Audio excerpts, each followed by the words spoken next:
இது பார்த்தீங்கன்னா, நான் இப்போ புதுசா ட்ரை பண்ணிட்டு இருக்க ஒரு போண்டா ரெசிபி தான். இதுக்கு நான் என்ன பண்ணேன் அப்படின்னு சொல்லிட்டு பார்த்தீங்கன்னா, எதுவுமே நான் பண்ணல. அதுதான் உண்மை.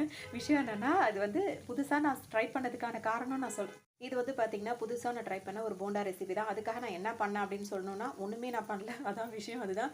என்னன்னு சொல்லிட்டு பார்த்தீங்கன்னா, நான் மொத நாள் வந்துட்டு உளுந்து வடை இருக்கும் பார்த்தீங்களா? ஓட்டை வடை, மெது வடைலாம் சொல்லுவோம்ல. அந்த மாவு பெசச்சு வச்சுட்டு, அதில கொஞ்சம் வந்து மிச்சமாயிடுச்சு. சரின்னு சொல்லிட்டு அத எடுத்து அப்படியே வச்சுட்டேன் ஃப்ரிட்ஜ்ல. அதுக்கப்புறம் பார்த்தீங்கன்னா, ரொம்ப நாள் வச்சா வீணா போயிடும். மறுநாளே எடுத்து அத செஞ்சோம் மிச்சமா இருந்ததுனா.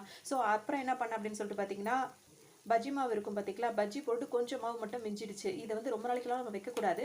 டக்குனு என்ன பண்ணேன்னா, ஒரு ஐடியா கிடைச்சது. இது உளுந்து மாவையும், பஜ்ஜி மாவையும் 2த்தையும் நல்லா மிக்ஸ் பண்ணிட்டு, கொஞ்சமா உப்பு போட்டு, பச்சை மிளகா, வெங்காயம் போட்டு நல்லா ஊற வச்சுருங்க. வேற எதுவுமே நம்ம சேர்க்கக்கூடாது. இதில தான் சேர்த்துட்டு, இப்ப நம்ம கொஞ்ச நேரம் ஒரு 1/2 மணி நேரம் ஊற வச்சதுக்கு அப்புறமா, நான் இப்ப போண்டா போட்டுட்டேன். இது எப்படி இருக்குன்னு நான் சாப்பிட்டு பார்த்துட்டே உங்களுக்கு நான் இந்த வீடியோ கன்டின்யூ பண்றேன். ஏன்னா நானே இத ஃபர்ஸ்ட் டைம் பண்றேன். நல்லா இருந்தா சொல்றேன். இந்த மாரி மிச்சமானா அத தூக்கி போடாம, இந்த மாரி ட்ரை பண்ணி பாருங்க. புது ரெசிபிய நம்மளே கண்டுபிடிச்ச மாதிரி இருக்கும். நான் இதுக்கும் டேஸ்ட் பார்த்துட்டு உங்களுக்கு நான் இதிலயே கன்டின்யூ பண்றேன்.